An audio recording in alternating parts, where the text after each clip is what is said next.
to the 114th Synergia Forum on Demystifying Sovereignty in Cyberspace. The event is jointly organized with Cisco, and we have 4 eminent speakers and a special guest to address this important topic on cyberspace. Let me introduce our first speaker, Lieutenant General Dr. Rajesh Pant. He is an internationally recognized cybersecurity mentor who is presently tenanting the prestigious appointment of National Cyber Security Coordinator in the National Security Council of India. Ms. Lata Reddy, she is the former Deputy National Security Advisor of India, where she was responsible for cybersecurity and other critical internal and external security issues. Mr. Aaron Schull, he is the CEO of FOSS Center for International Governance Innovation. Our fourth speaker for today is Lieutenant General R.S. Panwar. Lieutenant Panwar retired after 40 years of active military service in the Corps of Signals, Indian Army. Our special guest for today is Lieutenant General Raj Shukla. He is a serving General Officer in the Indian Army and is the current General Officer Commanding in Chief for RTREC. It's an honor to welcome you, sir, and all our distinguished speakers and participants of this forum. Without any further ado, let me now hand it over to our moderator, Colonel KPM Das. He is a National Cybersecurity and Trust Officer for Cisco. Over to you, Colonel Das. Thank you, Sabrata. Thank you for the introductions. And, we indeed have a stellar starcast here this evening, representing facets of cybersecurity drawn from different sections of society. From thought leadership in the government, in the legal and compliance and regulation space, someone who brings a rich experience of external affairs, foreign policy, and more lately a member of a number of cybersecurity commissions, and someone who's been a practitioner and has worked from first principles to publish a number of active operational papers. So in this cast that we have, what we will do today is go around as we always do, take some initial remarks, and then throw it open to the House to engage the speakers and get to the core of the issue at hand this evening. So, when this subject was being put together for this evening, we thought sovereignty is a term that we could begin to look at and then see how does it project itself into cyberspace.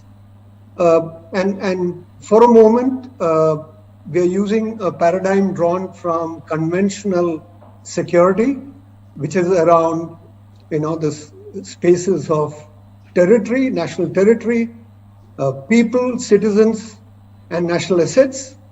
And this whole concept of sovereignty, it has many definitions. It's a modern notion. It applies to territory, it applies to body politic, it applies to people. And in some ways, it talks about things like absolute power around a particular space.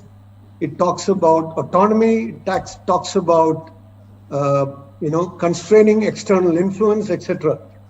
So we then framed a set of 4 questions, and these 4 questions in some way today is something that policymakers, strategists are looking at more closely, is while we have land, sea, and air as dimensions of security, where the concept of sovereignty is fairly well understood, can we extend this to include cyberspace? That's one. 2 is what are thresholds, de minimis, and boundaries of national digital spaces, which, if violated, can be considered an assault on cybersecurity, both by the nation state itself and by the external world. The third one, and this is very fuzzy, is around the legal position on cybersecurity. So while you have at one end of the spectrum, you have the law of armed conflict, with which we are familiar, we now move into the emerging world emerging geopolitics, where the cyberspace is all pervasive and in perpetuity as far as the time dimension is concerned. And the last, of course, is this increasing play of the non-state actors, proxies and private parties in this whole area of cyber conflict. In fact, as we speak, we are aware of what is developing in Eastern Europe. And for those of you who are following the developments in the cyberspace, there is a softening of the cyberspace, the Ukrainian cyberspace, the Eastern European cyberspace that is presently in motion. And we then come to this point that, the monopoly of violence was traditionally rested on just the sovereign state. And now you have that getting diluted, and it has become pervasive across other sections of society. So what we also have, what we see now is this whole idea of ingress and egress of, territory across borders. Can we apply those same notions here? What is this whole idea of quote unquote state control over assets? And are states willing to take actions which go beyond their remit into areas which are within the private society? So these are questions which this whole idea of cyber sovereignty throws up. In the first place, we are not even sure what its definition could lead to. But what we'll do today is we'll begin with Ambassador Lata Reddy, and you have a great amount of experience in the global commissions, both on internet governance as well as stability in cyberspace, and of course the open-ended working group.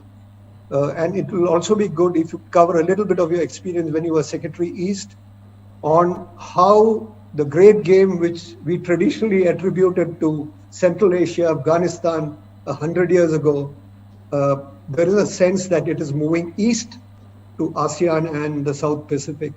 So against that context, over to you, Ambassador Lata Reddy. Thank you so much. I think I'll begin with talking about state sovereignty, since you brought that up, the question of how do we define it.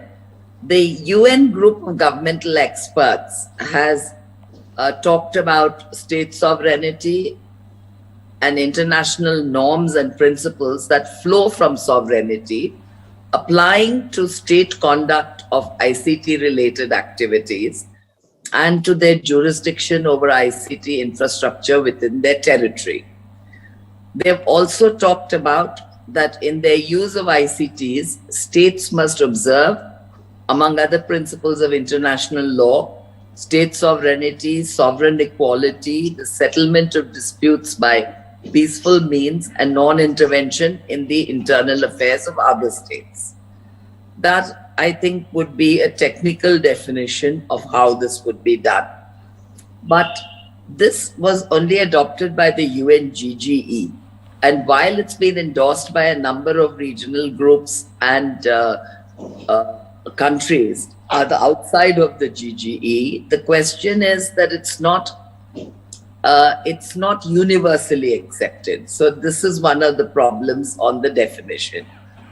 The principle of state sovereignty, in effect, encapsulates the supreme authority of a state to its territorial integrity, sovereign equality, and political independence within its territory. No interference in another state's sovereignty is permitted. And when I say no interference, I would also include non-intervention.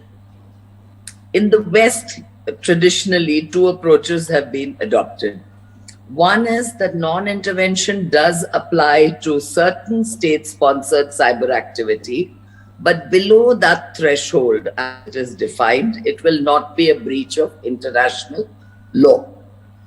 The second approach is that all such cyber operations are unlawful. This is the approach taken by the Tallinn Manual 2.0 on application of sovereignty and the intervention rules to operations in cyberspace.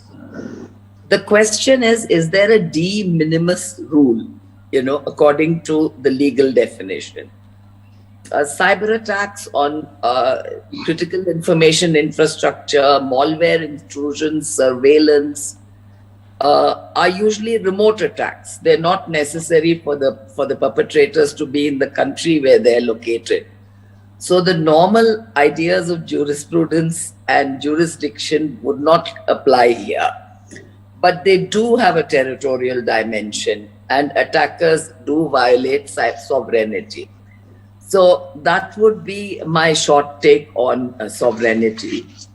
Regarding the overall ecosystem in which we're approaching, there is now a broad consensus that the digital revolution, instead of creating a techno-utopia as we had hoped in the initial years, has created or exaggerated, in a sense, the asymmetries of access to and control over data, information infrastructure, intellectual property, as well as financial and human capital.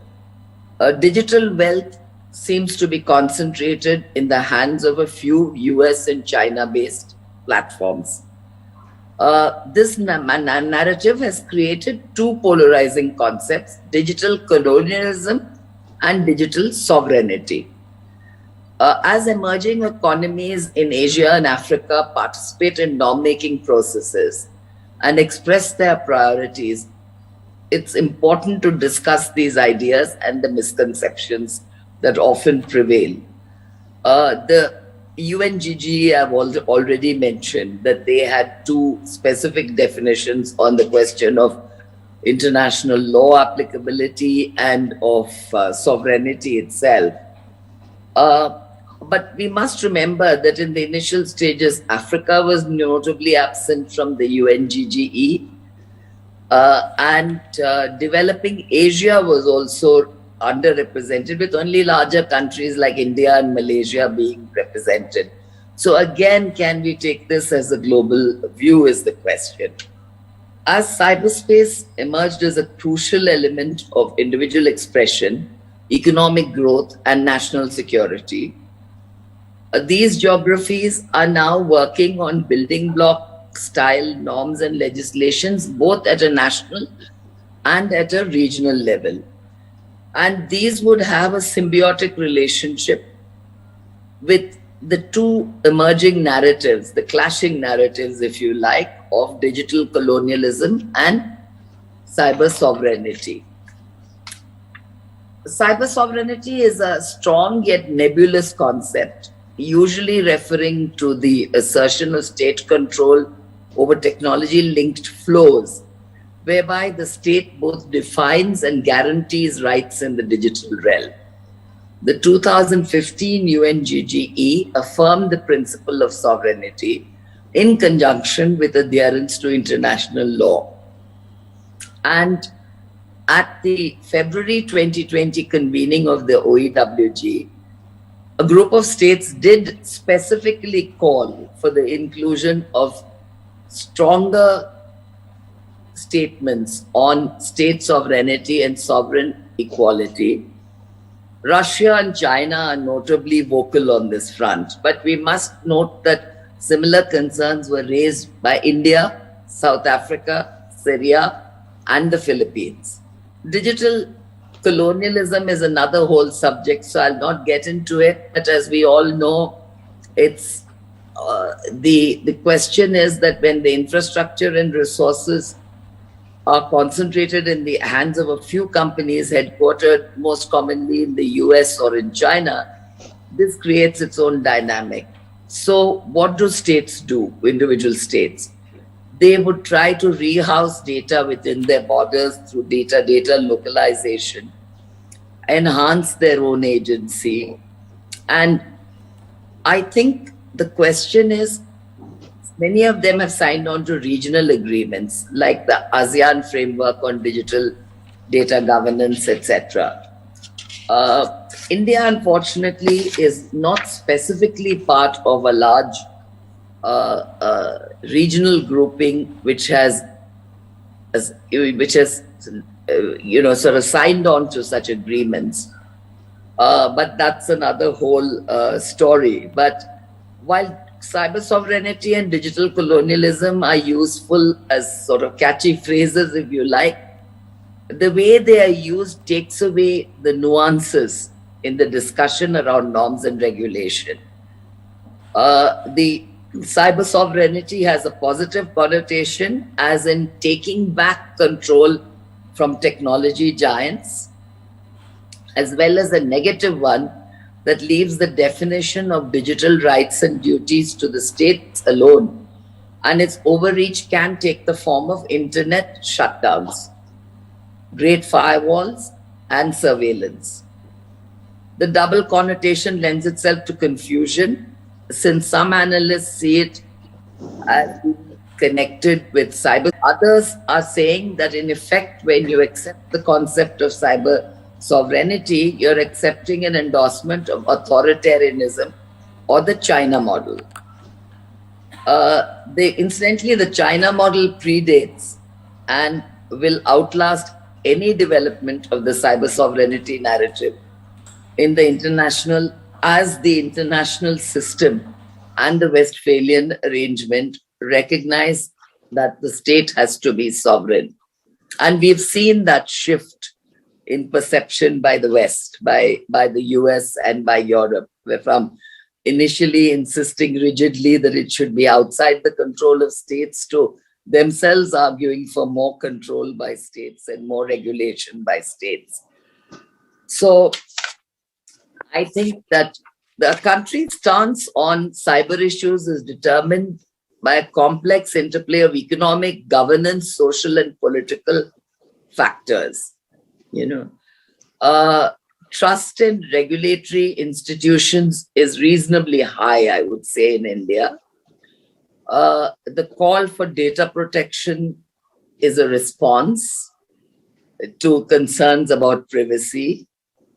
And in the EU, for instance, I think it would flow from the urge to reclaim individual agency or individual independence. And for the US market, for the US, finally, market access remains the main motivation.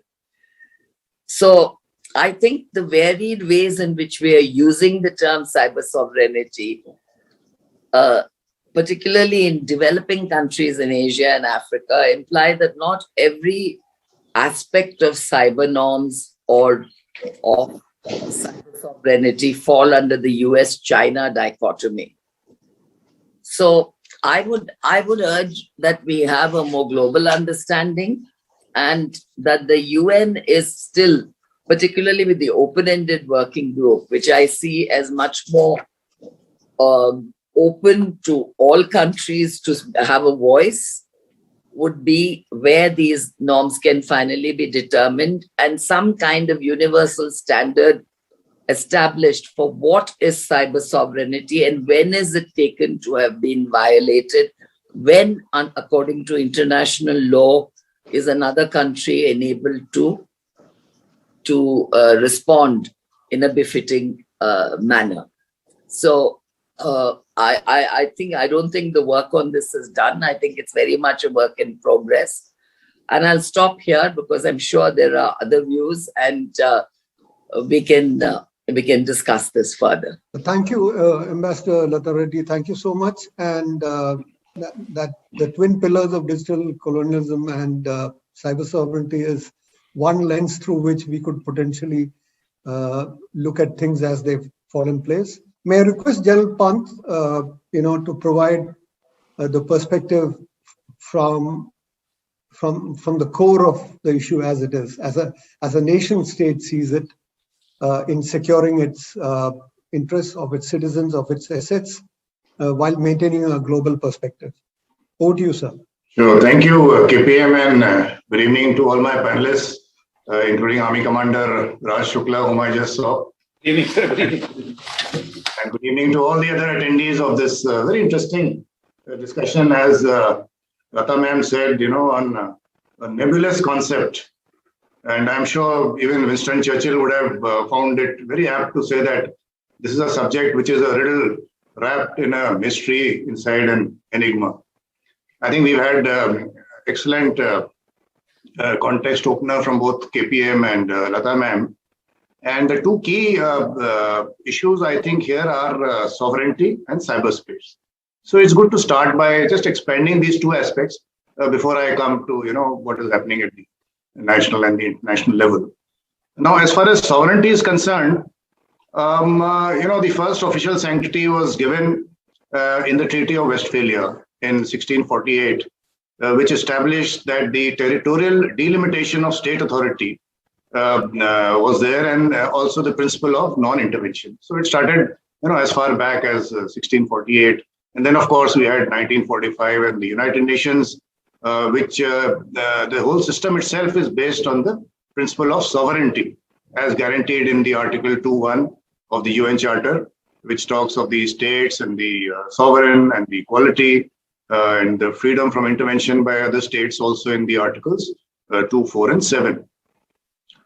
Fast forward to 21st century, and today we have some interesting interpretations of sovereignty in terms of the political aspect, legal aspect, the internal aspects within a nation, external issues, whether there is absolute sovereignty, is there a concept of limited sovereignty, and how is it related to international law, etc., etc. So as KPM was mentioning, the aspect of sovereignty over land, sea, and air is definitely clearly demarcated. We have our territorial boundaries, we have our 12 nautical miles of territorial waters and the economic zone. We have even in the airspace, depending on which country you are flying over, it extends, from anything from 30 kilometers to 160 kilometers. That is where the lowest Earth orbits for the satellite starts. In fact, there's a very interesting case in the US where at one point of time, they had said that for every private person who owned land, 365 feet above your land property was your space. So the number of cases were filed, as to the guy said there's a plane which flew over my sovereign airspace and things like that. So, we've got over all those issues at the moment. But as far as cyberspace is concerned, now this is where it starts getting a bit more complex. And we have to understand firstly the spectrum of cyberspace. It is a superset of interconnected information and communication technology, hardware, software, processes, services, data, and systems. And you can view cyberspace from different angles. If you view it from the lens of layers, we see the physical, the logical, the information, and the social layers. If you view it from the lens of assets and the functions performed, then you find that there is infrastructure, there is data, there are digital entities, there are services, and infrastructure as such is the backbone. And KPM is an expert in this, and there's no doubt that it is the most critical asset of our national cyberspace. And it includes everything, your data centers, your utilities, the operational technology aspects that are very important, the SCADA, the industrial IoT, the PLCs in all the sectors, public, private, etc. So from the physical or the infrastructure layer point of view, I think that the concept of sovereignty can easily be extended to include cyberspace. As a NCSC today, I am very clear as to what are the internet ingress points in our nation, what are the landing stations for the submarine cable, what are the points from where the satellite data is going. I'm absolutely clear. So I can draw a boundary and say, yes, within this, I can, within this physical infrastructure, I can implement sovereignty. But then it doesn't end there. What happens to data? There is some data that is stored inside the country, some data is stored outside the country, and it is being utilized by the, by some of our critical functions also because of the services offered by the cloud services. And then there is personal data and there is non-personal data. So we again need to apply it through our national jurisdiction, and we have to consider the need for privacy, security, etc. So my take is that territory is the centrality of sovereignty. And this is where today's discussion gets interesting, because what is the territory of cyberspace? Till a few years back, I also used to start my seminar talks by saying that cyberspace is a global common. it is like environment, it is like climate, it is borderless, etc. But today, with a little bit of experience, I find that even when they discussed climate in Glasgow in COP26, at the end of it, it came down to nations. They said the nations will implement that theory of 1.5 degrees or whatever it was and suppress those gases. So at the end of it, there is a method by which cyberspace can be defined, sovereignty can be extended, but yes, it can be done in a partial manner. And as I said, there are different layers. In some layer you can do it, in some layer you cannot do it, right? As far as the legal aspects are concerned, the IT Act caters for it. There are various international aspects, and Lata ma'am mentioned the UNGG. I must share with the audience that it has taken 20 years for the UNGGs to get consensus in the United Nations. The first UNGG was in 2002, and it is only last year that the 11 norms of responsible behavior by states has been accepted by the 25 nations of the UNGG and also been put up to the UN General Assembly. But even these UNGG norms, they are non-binding norms.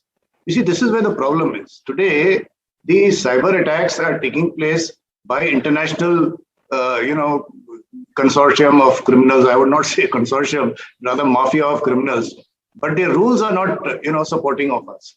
And the example I'm giving you is the UNGG. After 20 years, we have come down to non-binding norms of responsible behavior by states. And I had the printout of the 11 norms. And while Lata ma'am was speaking, I was just trying to see which all of them talk of, the sovereign part. So number 3 states that states should not knowingly allow their territory to be used for internationally wrongful acts using ICTs. So that is there. Then states, in ensuring the secure use of ICTs, should respect Human Rights Council Resolutions 28 and 2613 on the promotion, protection, and enjoyment of human rights on the internet, as well as General Assembly resolutions, so and so, on the right to privacy in the digital age, to guarantee full respect for human rights, including the right to freedom of expression. And a state, the next one says, a state should not conduct or knowingly support ICT activity contrary to its obligations under international law that intentionally damages critical infrastructure or otherwise impairs the use and operation of critical infrastructure to provide services to the public. So the norms are there. Now we are in a status of implementing these norms. Let me share with you. I'm also interacting with a number of regional forums and other agencies, and we are now planning as to how do we implement these sort of norms.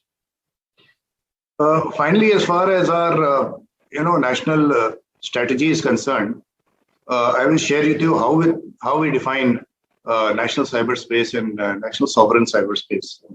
So we have a term called national sovereign cyberspace, which we define as a subset of the global cyberspace, where the nation state itself depends unconditionally upon for its own functioning and has exclusive sovereign, jurisdictional, legislative, and regulatory rights on its constituent physical, logical, information, and social layers. In addition, we have a definition of a national cyberspace, which is a superset of the national sovereign cyberspace and those cyber assets that the country would have direct dependence on for its functioning.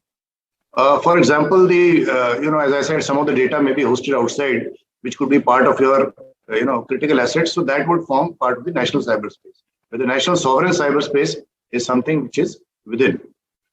And we are in our strategy speaking of sovereignty as a role and concept of the assured defense posture, cross-domain response, etc. In fact, most of the national strategies which I read today, whether it's coming out of the UK or Australia or some of the other countries, including Canada, people are now shifting their focus from cyber security to cyber power, and they're talking more and more about cross-domain response, etc.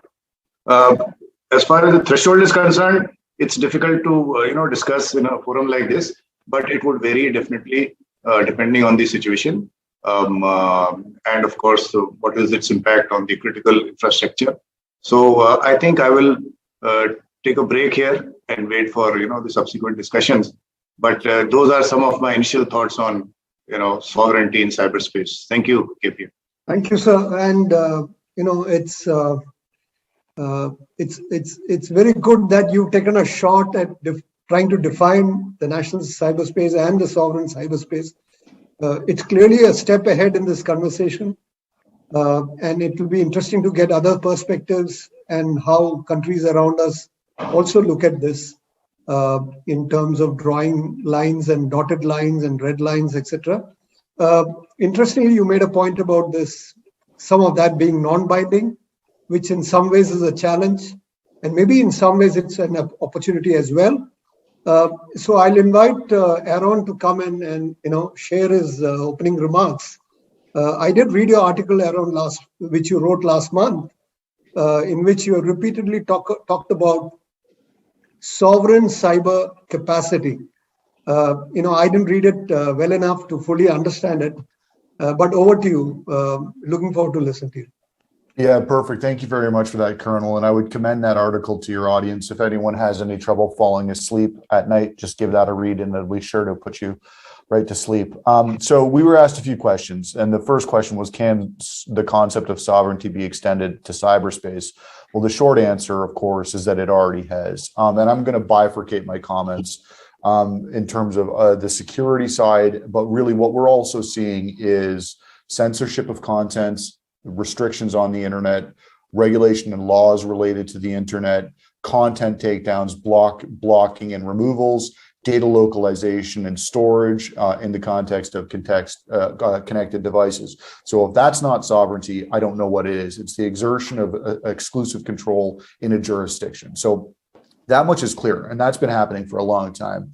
And also, too, I think it's fair to say that there's a difference of opinion in the way that some states that what people would classify as on the more authoritarian side of the spectrum and with the way that liberal democracies view this issue. But really what we're talking about is tight control of internet gateways. And the example that was given earlier was the Great Firewall of China. And I'm not going to pick on China here, but really that is a mechanism that's used to prevent content that's viewed as harmful to the government or the Communist Party from even entering the country. So Facebook, YouTube, Twitter, Instagram, the internet looks different there. And that is because of the exertion of sovereign control. Now, the other thing we had to think about too is actually the use of data surveillance by governments as well within their jurisdictions, because we've got cyber physical devices, the Internet of Things, we're monitored and tracked literally all the time, and governments are using those technologies too. So when we're talking about the exertion of sovereign control over a territory and cyber, it's actually quite broad. Now, when it comes down to the cybersecurity dimensions of sovereignty, one only needs to look at the U.S. government statement on this, especially as it relates to critical infrastructure. And I'm paraphrasing here, but what they've said is that if someone comes after their critical infrastructure with a cyber weapon, everything's on the table, including a kinetic response. So again, if that is not an exercise of sovereign jurisdiction over one's territory in cyberspace, it'd be unclear to me what would be. And we're also seeing countries like Vietnam, Kazakhstan, Indonesia, Iran, looking at exerting more and more government control over the content, circumventing things like virtual private networks. So this is something that's happening all over the world, all the time. Sovereignty in cyberspace is a real thing. But it's not just those. I mean, we look at it in terms of control and preventing cyber threats, protecting user data, controlling the transnational data flows for business purposes, and indeed protecting people. So the exercise of sovereign control over cyberspace is not necessarily a bad thing, because protecting people, removing child pornography, terrorist content, fake news is good. It's laudable. It's just how states exercise that sovereign control that is different. So that's kind of the answer to number one. The second question we were asked is, what are the thresholds and boundaries of national digital spaces if violated is an assault on cyber sovereignty? And look, this is a really gray area of international law, because when we think about international law, we kind of strain our neck to apply old law to contemporary problems. So you've got the Declaration on non-intervention. You've got the broad principle of non-intervention, which is part of state sovereignty. You've got the Declaration on friendly relations and all that type of stuff. So we've got a body of law. But trying to determine what is applicable, what is not applicable, and when something rises to the level of an assault on sovereignty is really, really tricky. And the other thing too, one of the things I'm seeing is we talk about norms all the time. There's the open-ended working group, the GGE, norms.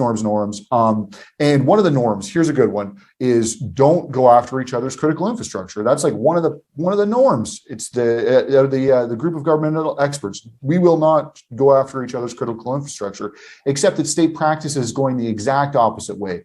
There's a book that recently came out where there was a former US officer that said, the hard part is not loading malware into everyone's critical infrastructure. It's actually keeping track of it all. So while we're promulgating a norm that says we're not going to touch each other's critical infrastructure, behind the scenes, everybody's peppering everyone else's networks with critical infrastructure, just in case we end up in a hot conflict, then we can pull the trigger on those exploits. So there's normative exercises, and then there's a whole bunch of counter-normative state behavior, which I think warrants consideration. The third question was, what is the legal position of state sovereignty? Are there any gaps in the laws of armed conflict? When you talk about armed conflict, you talk about jus ad bellum and jus in bello. Lawyers, we love to make things more complicated than they need to be by calling stuff, by using Latin terms. But basically, it's the rules that apply once you're in a conflict and the rules that apply when you're charging toward a conflict. And this is the only one I'll dwell on here is Article 2.4 of the United Nations, which says you can't threaten or use force against another state.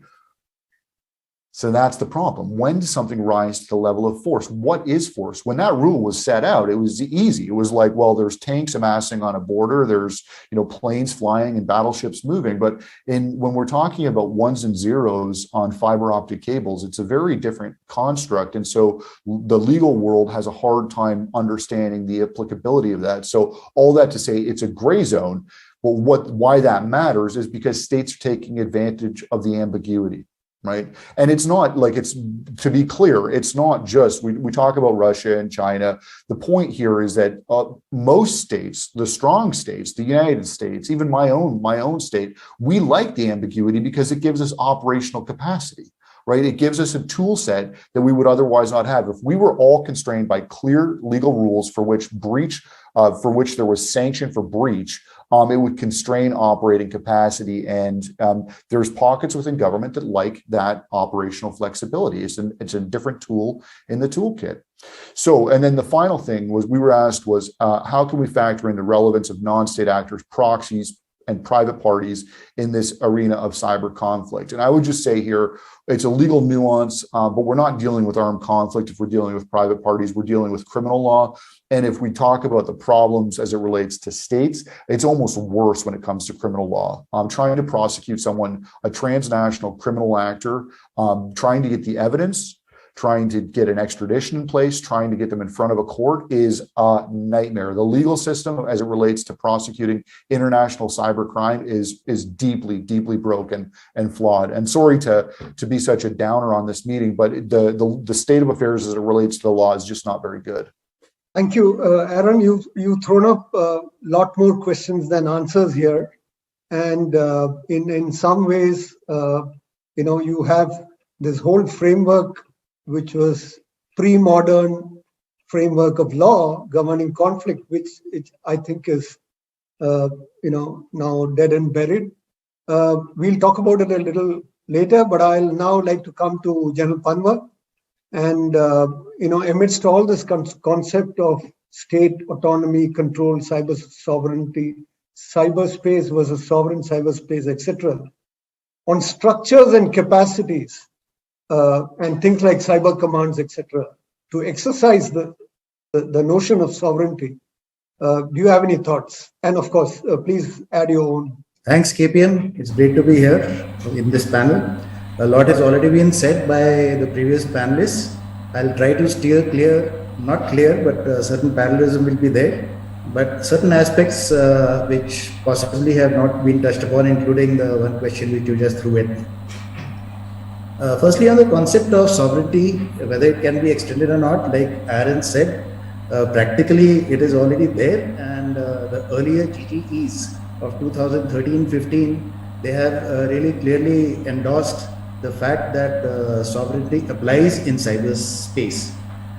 In fact, understanding is right, the 11 norms which you adopted were in 2015, re-endorsed in 2021. So that's where it stands, and the 2015 norms were also accepted by, endorsed by the General Assembly in December 2015. And the open-ended working group, which has submitted its final report in 2021, has also in its final report accepted those norms.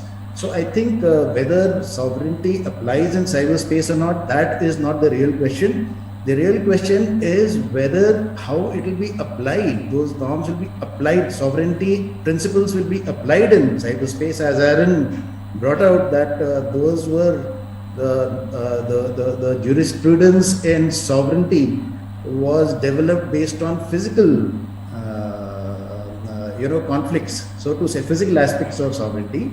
So how they would be applied in cyberspace, that's where the tricky part comes. So now, with regard to the question of violation of cyber sovereignty, it is first pertinent to look at what sovereignty implies, and it has already been, in fact, touched upon today.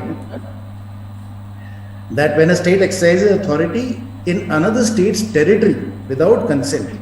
So, taking an example associated with territorial integrity, intrusion into physical territory, as Janan Pant brought out, is a very straightforward thing. It's very well defined.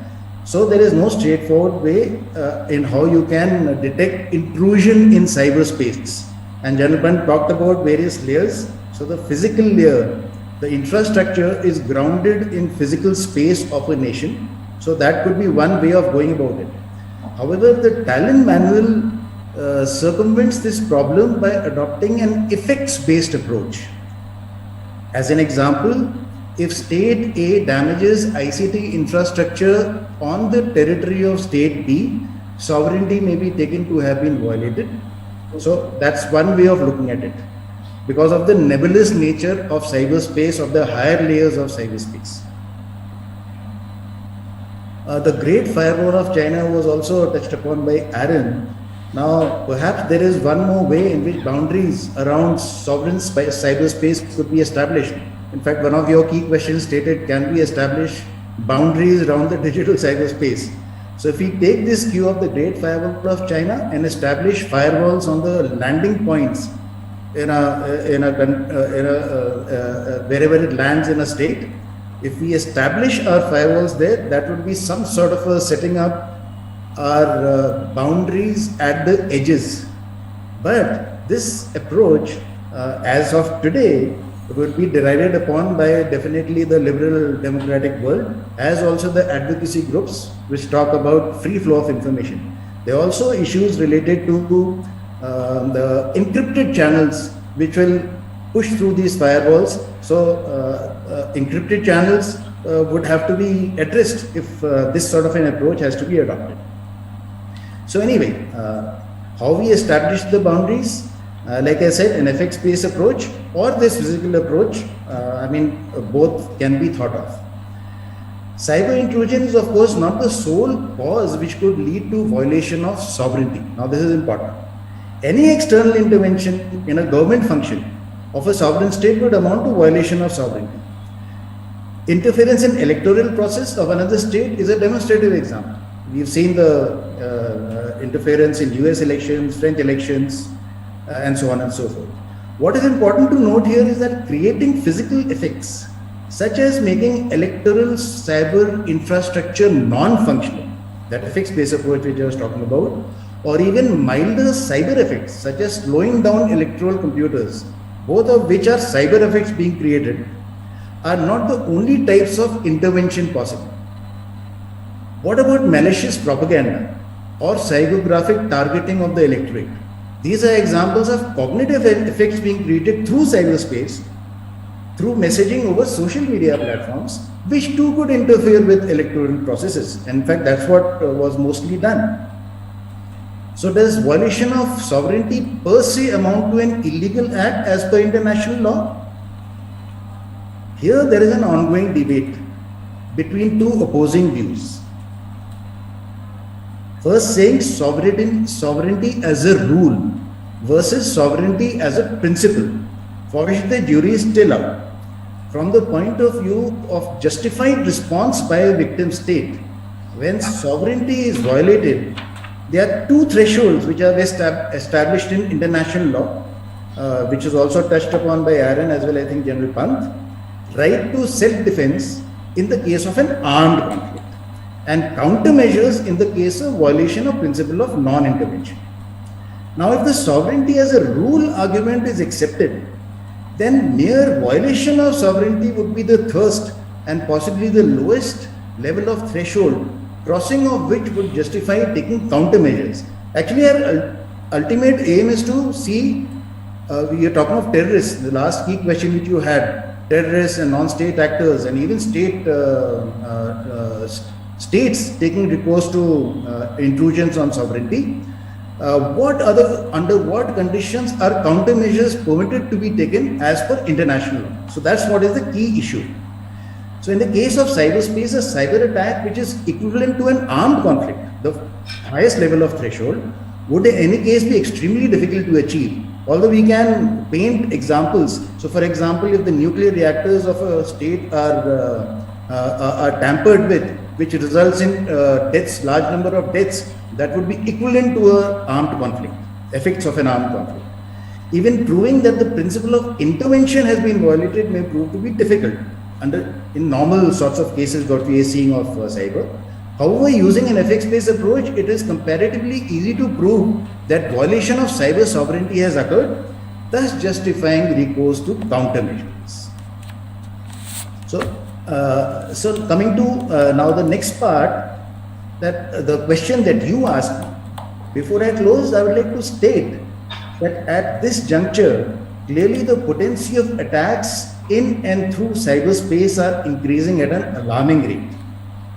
While a large percentage of these fall under the category of cybercrime, there are increasing number of instances where they impinge on national security by creating strategic effects, either through cyber espionage, cyber terrorism, or attacks on critical infrastructure. Moreover, the military battle space is also changing in character, with cyberspace becoming an important war-fighting dimension in a 5-dimensional battle space for carrying out multi-domain operations. Whether it is to take countermeasures whenever lower thresholds, for example, mere violation of sovereignty, are crossed by an adversary state, or whether cyber effects need to be achieved as part of integrated military operations, it is essential that we as a nation develop adequate capabilities for full spectrum, in particular offensive cyber operations. I am of the view that there is a role for intelligence and law enforcement agencies in the defense of our national cyberspace. General Pant talked of, I'm very happy to hear that possibly the new cyber strategy which is coming out is going to give these concepts of national cyberspace and sovereign cyberspace, etc. Our armed forces, my view is that armed forces need to play a pivotal role in cyber conflicts. Any armed forces, in fact, other armed forces, the US, if you look at the US Cyber Command and the National Cyber Force of UK, the Strategic Cyber Force of China, have already taken on such charters, and that they should perhaps be giving exclusive charter for offensive cyber operations, and that we need to take resolute steps in this direction well beyond the ongoing efforts. So I think I'll stop there. I hope we can discuss this issue to some more extent during this webinar as well. Thank you. Thank you, sir. And that's interesting because this notion of offensive and defensive itself is now coming into question as to whether are there two sides of the same coin, or actually are we looking at both of them as a continuum? Something to think. I had a question for General Pant in terms of agility of a nation state in cyber. And this is to be seen against the lens posed by Aaron about authoritarian states versus non-authoritarian democratic liberal states, which are bound by laws and cannot use the same tools internally what is used externally. So, any thoughts on that, sir? See, let me start with what General Ravi was talking of about, effect-based approach. I think that's a good approach and a very practical approach. Because even in case of, sometimes when your sovereignty is threatened, the attacker himself does not know how his attack will eventually end with. For those who've conducted these campaigns, let's say if you've affected the power grid somewhere and, let's say in a hospital or something, it may just lead to a very catastrophic situation where, there are a number of physical casualties also. I mean, the perpetrator may not have even guaranteed that. Or in a critical strategic infrastructure, it could create something much more serious. So that's the first point I wish to endorse what Ravi has said. It's a very practical viewpoint that when we discuss thresholds, the effect-based approach is, I think, a very practicable solution. Now, having said that, let me repeat that, the physical, logical, information and social layers of cyberspace are all affected by sovereignty. And in fact, we consider, within our national cyberspace that we take it as sovereignty as a rule. And we feel that any adversarial activity that threatens our national sovereign cyberspace impinges on our national sovereignty. And hence, we reserve the right to self-defense under the Charter of the United Nations, Article 51. So, as far as we are concerned, things are very clear as to what is the threshold, what will be our reaction, who will do what, etc. So I do not know whether that answers your question or not, but these are some of the thoughts that I had in my mind, which I thought that I'll just share with you. Thanks. Thank you, sir. And if you extend this space further into the global cyber commons and so on, a lot of what is going to pan out in the future depends on nations being able to sit together and arrive at workable frameworks, beyond norms, workable operational frameworks. Very difficult. KPM, let me share with you, since I was an observer in the 6th UNGGE, where we finalized these 11 norms, and every word that is there was contested, by one of these East-West lobbies, etc. So it's a very, very difficult exercise. And we have come out with non-binding norms after 20 years. So if you're talking of an international jurisdiction in the International Court of Justice, it's going to take much more than my lifetime at least.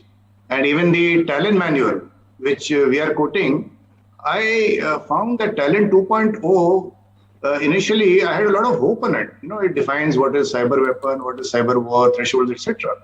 But today, when I discuss in the international fora, I find nobody is talking of the talent manual. Unfortunately, it is, I would hate to say it, but it's being sidelined because some other things are happening. One lobby has now come to the UN that it wants a new ICT rule being discussed by the open-ended working group, etc. So getting these international rules in place, or laws in place rather, is extremely difficult. So that is why, I mean, what it is coming down to, I'm now sharing the practical aspect. What it is coming down to is bilateral relationship and regional cooperation. I find, even the mutual legal assistance treaty is taking a very long time. That's not worked. Your letter of rogatory, that is the actual judicial process, that has not worked. So it is at the end of it coming down to a good cooperation that today we have with Interpol. I find with the Interpol, we have a very good working relationship. A lot of cases are being solved with that. And of course, the bilateral relationships that we have with key countries, that is where the actual success is coming. Otherwise, to expect the international community to come out with some rules that would prevent country A from not affecting the ICT, the critical infrastructure of country B, I think is very wishful thinking. Thanks. Thank you, sir. In fact, this actually was something that I wanted to ask Ambassador Latha Reddy. In terms of, the bilateral, trilateral versus this, utopian, multilateral, UN-driven, universal law.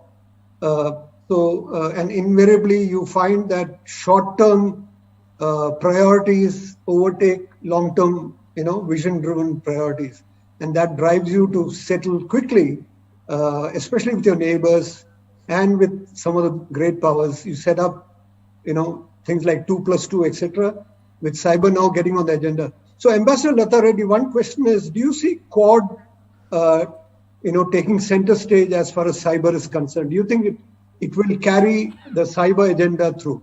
I don't see the Quad necessarily being the only forum. Yes, I mean, it's possible that the Quad will and has already initiated some action in cyber issues, but I would agree that in the absence of international agreement, it's a good idea to strengthen our bilateral, trilateral, and regional cooperations. What I call plurilateral, if you like, for want of a better word, where a group of like-minded countries comes together. I have consistently held the position that multilateral or something that encompasses all countries is the ideal. But, sometimes in search of the perfect, we should not ignore the good. So certainly we should try as far as possible with existing arrangements to try to achieve more and more consensus, so that eventually, there could be some form of, if not totally universal, largely universal acceptance. But I would certainly not rule out our bilateral agreements or trilateral agreements or regional agreements. I think they have a very important role to play. And perhaps General Pant could give us some idea about if anything is happening in the Quad, because since I'm a little out of the actual negotiations on this, he would perhaps have a better idea on whether the Quad has taken up cyber issues in a major way. Yeah, sure. I can speak on that, because just yesterday morning we had a Quad Senior Cyber Group meeting. You see, the Quad has become very cemented today. Let me put it that way. It's not a nimble relationship focusing on the South China Sea. That's when it started off. After the 12th March summit meeting last year, when the four leaders had met, we have created 9 verticals. 9 working groups are working, which include, things like critical and emerging technologies, and vaccine and climate and everything. So a whole range of issues are now being addressed under the Quad umbrella. And as far as cybersecurity is concerned, we have again created 4 verticals, which include supply chain, which include all your network resilience, etc. And each of the 4 countries has a lead in this. India has a lead in supply chain security and resilience, and a lot of work is today being done under the Quad umbrella. So definitely, it is much more than that initial relationship that started off. And the last summit that was held in September in the US, the physical summit, again endorsed this. And the next one, which is going to be in Japan, you'll find a statement coming out somewhere around May this year, when again the 4 leaders meet. So it's definitely, a lot of positives are coming out in Quad. Thank you. Thank you, sir. And some questions have come up in the chat window. Before I take it up, I wanted to listen into, a quick response, a brief response from General Raj Shukla. Not necessarily from the military lens alone, but even a broader set of comments. I just have one observation, and once I make it, I would be glad if any of the panelists would respond. And the observation is this, that if digital sovereignty was conceptualized as a concept to bring order to a rather volatile cyberspace, and in some way get those Westphalian metrics which work so well on land, we also applied a similar set of principles to air, sea, and space. Is it possible to get these set of metrics to apply for the digital space, because it is basically about bringing a sense of order to a very volatile cyberspace. And if you actually ask me, our experience has been quite the contrary. The cyberspace today is a more grave domain as far as conflict, contestation, strategic ascendancy is concerned. And I was wondering, why is that happening? That is happening, in my view, because if today strategic ascendancy is primarily in the gray zone, which is this hypothetical space between peace and war, there is no other space which lends itself so much to gray zone as the cyberspace, because it is essentially non-kinetic in nature. You can do a lot of stuff and achieve strategic ascendancy. In fact, in the traditional domains, the consequences of violating any red lines are far graver. Here you can do that with, shall I say, lesser consequences. And therefore, in my view, the cyberspace is one domain where we must really get our deterrence and so on going. While all this talk of digital sovereignty and all those UN protocols are good, we must keep working on them. All the indications are that all the major powers are taking major strides towards strengthening their deterrent capacities in cyberspace.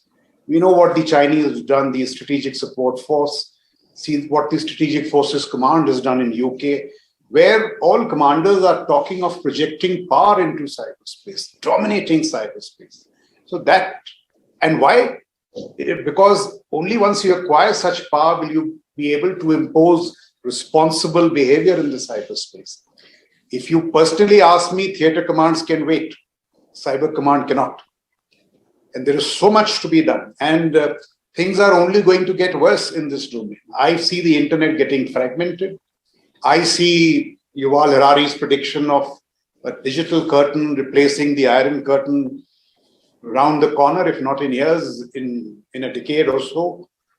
So I personally feel that digital sovereignty as a well-meaning, as a benign concept is fine. But in the cyber world, all evidence suggests it's not working. I think Aaron mentioned this. The USA, when it was debating its nuclear posture, didn't come into effect. But they said that a major cyber strike, one that could disable cities for weeks, they would respond to with a nuclear first strike, So that is the gravity of this.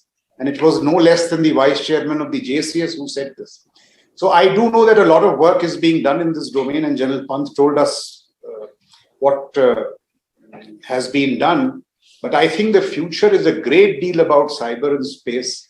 And I'm talking of the military hardball. Hardcore military capacities need to grow exponentially in this space. I may well be wrong, but these are my views. And if there are any responses to it, I'll gladly hear. In fact, it's so nice to hear a serving army commander saying that cyber command cannot wait, theater commands can wait. That is precisely what I would like to endorse, and this is what my last part of my opening remarks also said the same. The aspect of building capabilities, and in fact, the build-up time for making it happen is so long that we are already very late in doing it. So if we decide to do it now, the US Cyber Command took almost 10 years, from 2010 to 2018 to build up 6,400 personnel. The National Cyber Force of the UK has just been sanctioned for about 1,000, and they want to build it up to 3,000, another 2,000 in the next 10 years, up to 2030. So that's the amount of time it takes. And unless we take actions now, so the pivotal role of the defense forces and who should be allocated. So this is the point which I wanted to really add on to what General Shukla said, that we need to have this right balance between who's to have this charter for offensive cyber operations between intelligence agencies, law enforcement, and the armed forces. And if we are looking at the types of effects which are now going to come, including critical infrastructure, etc., and what Jan Shukla just mentioned certain things, there is no doubt, at least in my mind, that armed forces have to be pivotal, and we have to take the necessary actions right now to make it happen and move forward in this direction. Thank you. If I may just add, just to drive home this point as to how important these domains are, cyber and space, I think in the last decade or so, in the US, where a lot of downsizing took place, 2 commands were upgraded to combatant command status. So not only commands, but combatant command status for space and cyber. So that should give us an indication of how important these two domains are, in my view. Thank you. Thank you, General Shukla. There were 2 questions by some coincidence from General Mehra and Colonel Gokhale on on matters that we just discussed around cyber offense, etc. I would like to go to General Pant.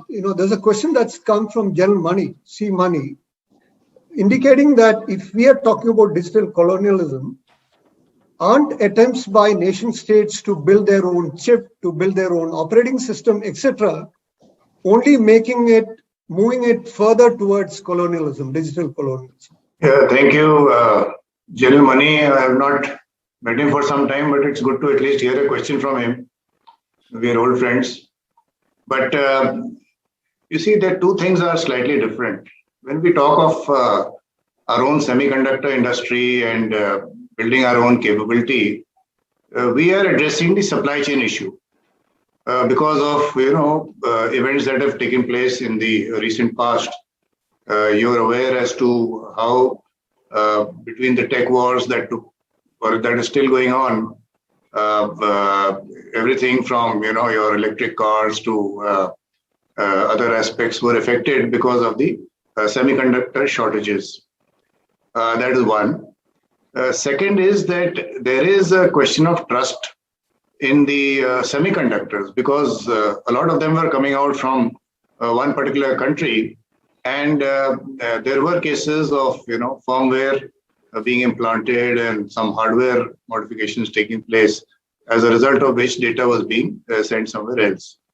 So in order to create our own trusted products, and in order to ensure that the supply chain of your critical semiconductors is not adversely affected, the government has decided to go in for inclusive manufacturing of these aspects.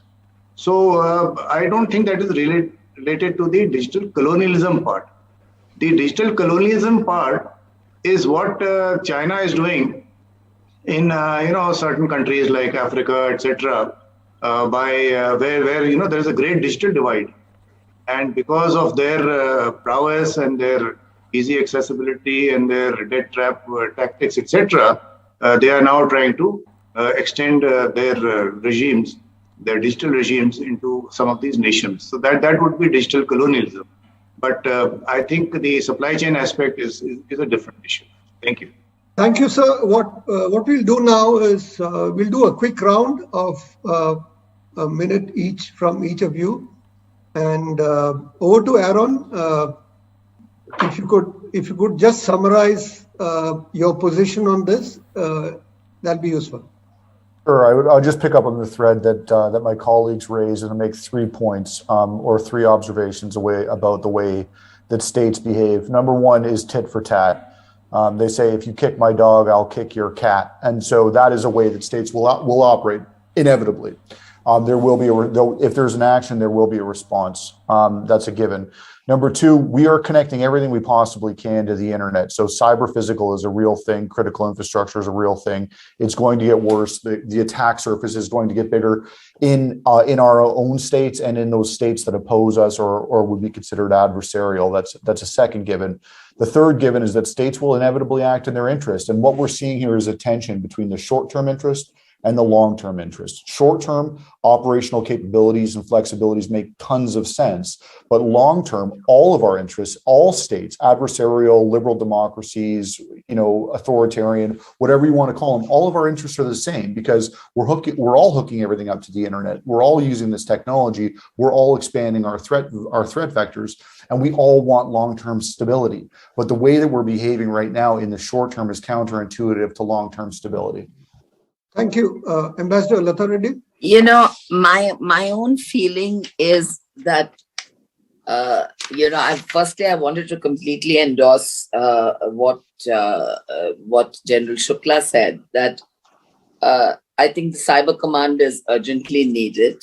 The second point is, should we have a combined, there's another question which has popped up. I don't know whether you saw that, Colonel Das, on should we have a combined civil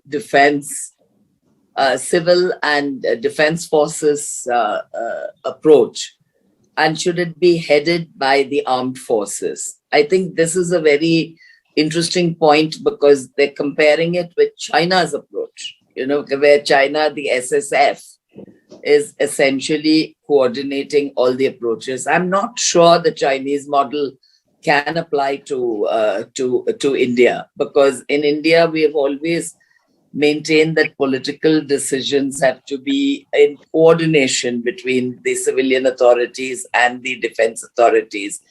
And I'm not sure that in India that would be truly applicable. So, that would be my contribution on this debate. I think that we would have to, and of course, maybe I'm partial to the NSCS because of my previous experience there, but I personally feel this should be coordinated in the National Security Council Secretariat and under the Chief Cybersecurity Coordinator, because that to me would give a good balance between the purely defense forces oriented approach and a civilian approach or a political approach.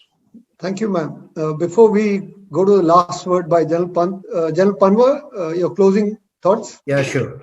I would like to say the following, that taking off from what Lata Reddy had just said, that obviously there's a role for everybody in the cyber operations domain, but I am again of the firm view that as far as offensive cyber operations are concerned, they need to be the sole exclusive preserve against external threats with the armed forces. And towards that end, we need to develop strategy, which has to be an active defense type of a strategy. I'm using US words, persistent engagement, defend forward, etc. So it has to be, that element has to be there.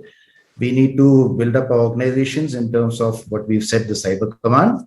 We need to start immediately working on skill development and cadre development within the armed forces.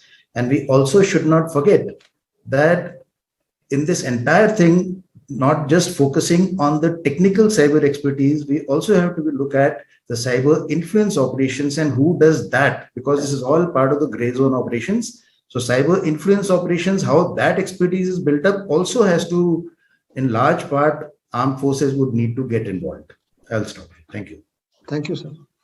General Pansa, you have now listened to different perspectives here.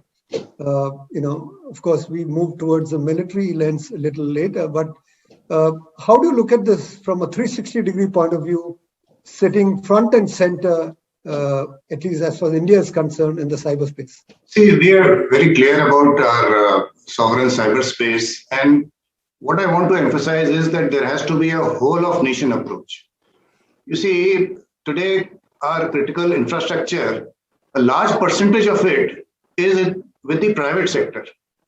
And how the attacks take place is that at times, the one individual gets compromised, and then there's a lateral spread, escalation of privileges, and then, depending upon whether you want to extract data or carry out weaponizing, etc., takes place.